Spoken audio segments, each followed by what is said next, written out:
এই যে বেগুনের পাহাড় দেখতেছি তা কিন্তু যে কোনো জাতের মধ্যে সম্ভব না, তা একমাত্র সম্ভব এয়ার মালিক সিডসের ললিতা বেগুন, যা বিশাল আকারে পাহাড় আকৃতি ধারণ করেছে এবং এখানে প্রসেসিং চলতেছে এবং কিছু সংখ্যক লোক বেগুন জমি থেকে উঠিয়ে নিয়ে আসতেছে। আমরা চলুন এখন জমিটা দেখি।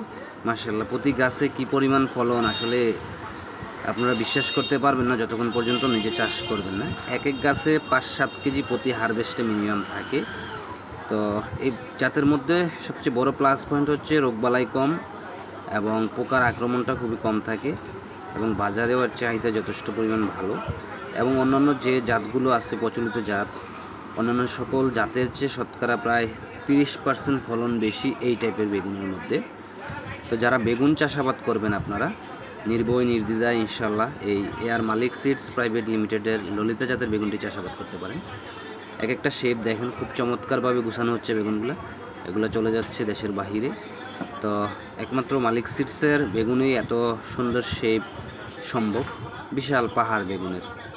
তো যারা আপনারা বেগুন চাষাবাদ করবেন, আপনাদেরকে যদি এভাবে পাহাড় তৈরি করতে চান তাহলে অবশ্যই আর মালিক সিডস প্রাইভেট লিমিটেডের হাইব্রিড জাতের বেগুন ললিতা নির্ভয়ে নির্দ্বিধায় চাষাবাদ করতে পারবেন।